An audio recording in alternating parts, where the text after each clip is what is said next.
Belum sampai di pertengahan tahun 2024, dunia hiburan tanah air tampaknya cukup banyak diselimuti oleh kabar duka yang datang secara mengejutkan. Ya, seperti diketahui, beberapa waktu belakangan banyak publik figur yang meninggal dunia dengan kabar yang menghebohkan. Mulai dari meninggal mendadak, meninggal karena diduga mendapat kiriman santet, hingga meninggal karena dengan sengaja ditenggelamkan. Tentu membuat publik tercengang mendengarnya. Dan untuk mengetahui semua itu, maka inilah 5 kabar kematian publik figur yang menggegerkan, versi Cumi Top 5.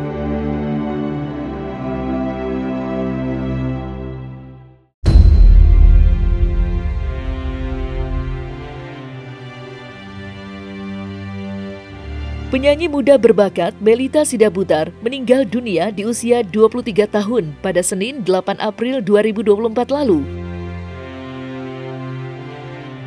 Kepergian penyanyi religi Nasrani yang pernah jadi peserta Indonesian Idol musim 11 bersama Melisha Sidabutar itu tentu menjadi duka mendalam bagi keluarga dan penggemarnya.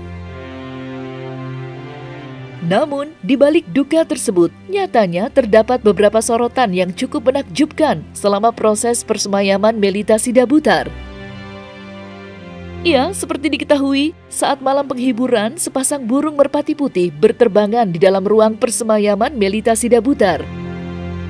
Hal tersebut sontak membuat netizen ramai mengomentari peristiwa di luar nalar tersebut. Selain itu, tanggal kelahiran dan kepergian Melita Sidabutar yang menyusul kepergian kembarannya Melisha Sidabutar juga menjadi sorotan, lantaran keduanya sama-sama lahir dan meninggal di tanggal 8. Dan terakhir, pihak keluarga akhirnya memutuskan untuk membongkar makam Melisha Sidabutar untuk disatukan dengan makam Melita Sidabutar. Lantas, apa alasan pihak keluarga menyatukan makam Melita dan Melisha Sidabutar? Dan seperti apa kenangan pihak keluarga terhadap kedua saudari kembar itu? Sebenarnya pemindahnya itu supaya menjadi satu dengan adiknya yang telah dipanggil oleh Tuhan. Jadi karena lebih dulu kakaknya dimakamkan di Pedurenan ini, karena adiknya di Sandinduin, jadi disatukan ke sana supaya berdampingan dengan adiknya, sehingga kakaknya diambil dari pemakaman TPU Pedurenan ini untuk disatukan menjadi satu di San Diego. Kalau dari keluarga sebenarnya kita menginginkan supaya apa yang kita lakukan itu diberkati oleh Tuhan dan berjalan dengan baik. Tapi Tuhan baik, acara pembongkaran berjalan dengan baik dan lancar. Tapi kalau ceritain kenangan Melita cukup banyak ya, dan sampai sih semuanya membawa kebahagiaan, sama seperti yang mungkin orang lihat semua. Melita membawa banyak kebahagiaan buat semuanya, dan terutama juga khususnya saya. Kalau ceritain sih banyak banget, tapi semuanya kebahagiaan. Memang saya nemenin hampir setiap hari lah selama masa-masa itu.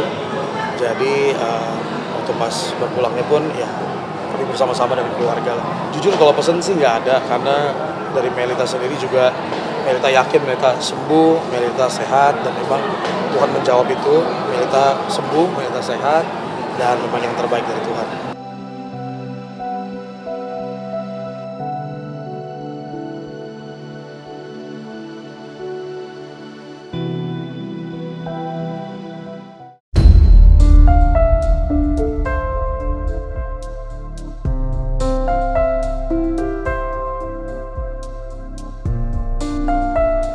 Nama Stevie Agnesia mendadak mengejutkan publik setelah kabar dirinya yang meninggal dunia di Rumah Sakit Cipto Mangunkusumo pada Kamis 21 Maret 2023 lalu. Terlebih, di tengah kabar duka meninggalnya mantan istri Samuel Rizal itu, publik justru menduga bahwa Stevie Agnesia meninggal dikarenakan dikirimkan ilmu hitam atau santet. Tidak hanya itu, menyusul kabar kepergiannya, beberapa ungkapan Stevie Agnesia terkait kiriman santet pun kembali menjadi viral di beberapa platform media sosial. Pasalnya, secara terang-terangan Stevi Agnesia sempat menceritakan pengalaman sakit mistis yang dialaminya. Bahkan, ia pun membeberkan sosok yang diduga sengaja ingin merenggut nyawanya dengan kiriman ilmu hitam tersebut. Sosok Ica Anissa Faradila sempat dituding menjadi orang yang mengirimkan santet kepada Stevi Agnesia. Namun, merasa tak melakukan hal tersebut, Ica Anissa Faradila pun akhirnya memberikan klarifikasi di hadapan awak media. Lantas, seperti apa pengakuan Stevi Agnesia terkait santet yang dialaminya? Dan seperti apa pula bantahan Ica Anissa Faradila atas tudingan yang dialamatkan kepadanya?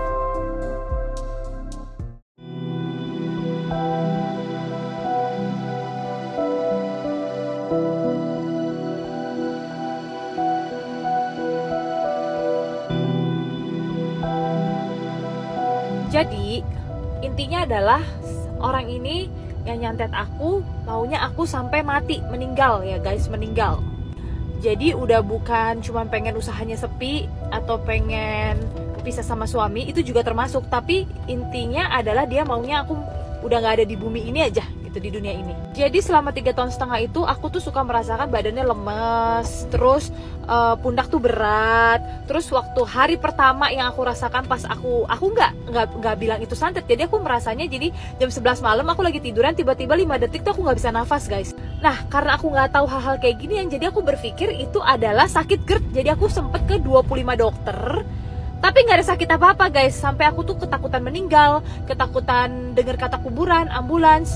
Pokoknya aneh banget, padahal aku tuh orang yang sangat santai dan nggak pernah terjadi hal-hal kayak gini di hidup aku. Sebelumnya saya mengakui bahwa dulu pernah terjadi perselisihan dengan almarhum Stevi Agnesia dikarenakan kesalahpahaman dan berlanjut terus-menerus. Namun tidak ada sama sekali terfikir sedikit pun oleh saya untuk mencelakai, apalagi menggunakan ilmu santet, ilmu hitam santet.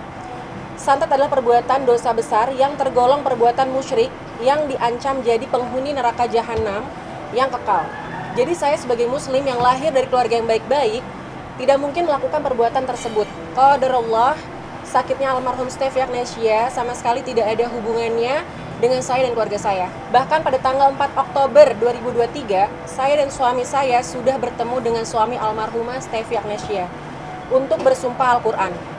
Pada saat itu di depan suami almarhum Stevi Agnesia, saya dalam keadaan hamil, sudah bersumpah Al-Quran, tidak melakukan hal-hal seperti yang dilakukan, seperti yang diberitakan, Kami bersama-sama saling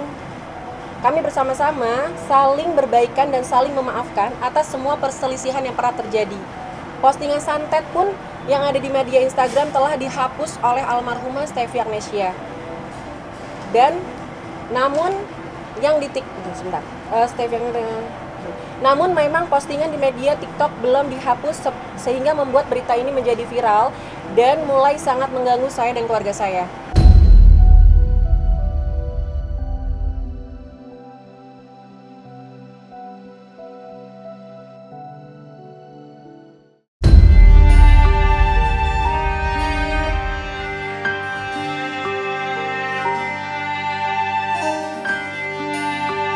Tepat 1 hari sebelum datangnya Hari Raya Idul Fitri 1445 Hijriah, duka mendalam hadir menyelimuti dunia komedi tanah air. Iya, pada 9 April 2024 lalu, komika Pria Prayoga Pratama atau yang akrab disapa dengan Babe Cabita telah menghembuskan nafas terakhirnya di bilangan Lebak Bulus, Jakarta Selatan. Kabar itu tentunya menjadi tamparan keras dan menghadirkan kesedihan mendalam bagi keluarga yang ditinggalkan. Namun siapa sangka, di balik itu semua, pihak keluarga justru mengaku bahwa selama beberapa waktu belakangan, Babe Cabita tengah berjuang menghadapi penyakitnya. Namun ia dengan tenang mengungkapkan bahwa ia telah siap untuk menghadap Sang Pencipta. Awalnya kan memang Babe itu dirawat di Kuala Lumpur ya, di Malaysia sejak awal November. Setelah itu sudah sempat membaik kondisinya, sudah sempat umroh di awal Januari. Setelah itu kita rencananya mau stem cell transplant. Jadi transplant diambilnya dari saya, dari saudara. Itu juga sudah prosesnya hanya tinggal dimasukkan ke dia gitu. Dan rencananya itu mau dilaksanakan di pertengahan Februari. Sampai tadi pagi sekitar jam 3, kebetulan saya yang di rumah sakit sama Fatih berdua. Pas bangun jam 3 itu ngelihat dia kok nafasnya cepat, nafasnya lebih cepat, berdebar gitu kan ya, jadi kayak cemas ya, berdebar. Setelah itu keringat dingin, cold sweat. Nah ditanya kenapa yok, dia diem, tapi tenang. Sampai akhirnya ya tadi nggak ada di jam 6.38 itu sangat tenang. Bahkan kita sendiri, saya sama Fatih kebetulan yang mendampingi di ruangan, kita juga nggak sadar dia nggak ada gitu. Dia di dalam kehidupan sehari-hari, di rumah di tengah-tengah keluarga kita, keluarga besar saya bersaudara, dia memang selalu bicara ya, ada ujung ngomongnya itu ada lawaknya. Pokoknya di antara berapa kata ya dia itu terselip lah kata-kata yang menghibur, tapi tidak menyakiti hati orang lain. Dia itu kalau ada dengar keluarga yang sakit, keluarga yang susah, dia membantu. Bahkan tidak keluarga saja pun, tetangga, kawan dekatnya dia bantu.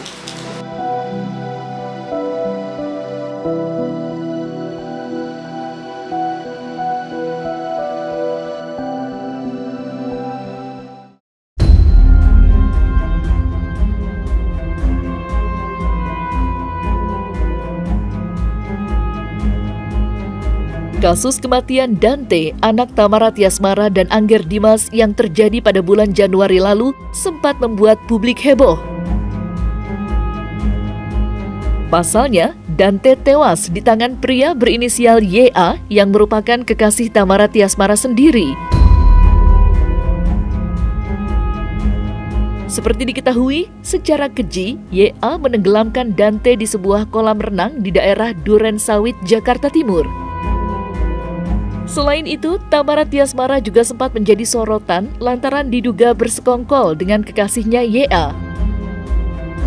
Namun, Tamara Tiasmara membantah hal tersebut dan mengungkapkan alasannya menitipkan Dante kepada kekasihnya itu. Lantas, seperti apa kronologi tenggelamnya Dante menurut pihak kepolisian? Dan seperti apa duka yang dirasakan oleh pihak keluarga? Modus operandi yang dilakukan berdasarkan hasil penyelidikan maupun penyidikan bahwa tersangka melihat ke arah kanan dan kiri, memastikan tidak ada orang yang melihat, lalu kemudian membenamkan korban ke dalam kolam sebanyak 12 kali dengan durasi waktu yang bervariatif antara lain 14 detik, kemudian 24 detik, kemudian 4 detik, kemudian 2 detik, kemudian 26 detik, kemudian 4 detik, 21 detik, 7 detik, 17 detik, 8 detik, dan 26 detik. Sedangkan yang terakhir adalah sebanyak 54 detik. Saya sangat percaya, makanya saya titipin. Malah saya lebih percaya sama orang ini daripada sama susnya sendiri. Kenapa? Ya karena saya percaya sama dia. Selebihnya saya udah jelasin ke pihak polisi kenapa itu benar-benar dari A sampai Z saya jelasin kenapa bisa saya titipin. Semua udah saya jelasin. Seorang laki-laki. Jadi saya sampaikan bahwa mengenai status siapa orangnya silakan ditanyakan ke pihak penyidik, pihak polisian. Yang pasti dari awal pemeriksaan dalam proses penyelidikan sampai sekarang sudah naik ke penyidikan, udah diceritakan semua dari A sampai Z. Jadi kita tinggal menunggu konfirmasi, tinggal menunggu hasil. Dan saya tambahkan lagi juga tadi ada beberapa saksi yang sudah diperiksa untuk memberi keterangan lebih jelas. Itu bukan kelakuan manusia sih yang pasti. Sangat-sangat kelakuan mungkin manusia purba atau binatang gitu ya.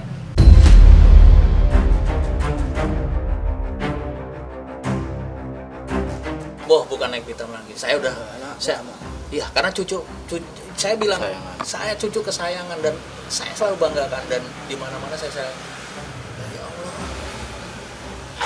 maaf, kolega saya sampai bilang, Pak Agus, maaf, itu benar cucunya Pak Agus. Iya. Sampai beliau tuh bilang itu, ya mohon maaf ya, teman-teman yang bilang baik mengatakan kasar gitu. Saya itu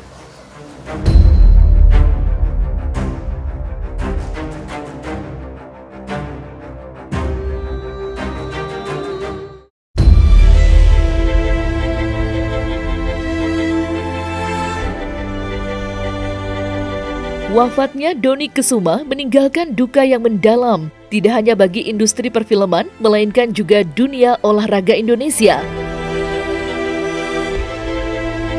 Aktor sekaligus mantan atlet softball itu meninggal dunia pada Selasa 19 Maret 2024 lalu setelah menderita penyakit jantung. Sebelum tutup usia, Dony Kesuma sempat mendapat perawatan intensif di rumah sakit. Namun, beberapa hari setelah pulang dari rumah sakit, Dony Kesuma dinyatakan meninggal dunia setelah dokter tidak berhasil menyelamatkan nyawanya. Lantas, seperti apa duka yang dirasakan oleh pihak keluarga? Ya, terakhir di diagnosa itu sakit jantung. Enggak, sebelum masuk ke rumah sakit yang sekarang itu pun juga baru balik dari rumah sakit. Beberapa hari setelah itu merasa tidak kuat, akhirnya balik. Aku nggak tahu ya penyebab sakitnya, mungkin jam tidur yang kurang, karena mungkin ada beberapa acara yang sampai malam itu sih yang paling menyebabkan. Karena orang sehat apapun kalau kualitas tidurnya keganggu itu pun akan jatuh sakit juga. Iya, mama full yang jagain di rumah sakit. Mama sampai rela tidur di luar, karena kan di ICU pasti juga nggak boleh ya jaga di dalam. Jadi mama saking itunya tidur di luar nemenin papa. Karena pasti tiap tahun pasti kita selalu pergi keluar kota atau mudik ya. Itu hal-hal yang paling dinantikan sama kita semua, kakak, aku, adik, mama. Itu hal yang paling dinantikan ketika lebaran itu jalan-jalan ke luar kota. Semoga dengan kepergian papa di bulan suci ini, papa dapat diterima di sisinya. Gitu sih.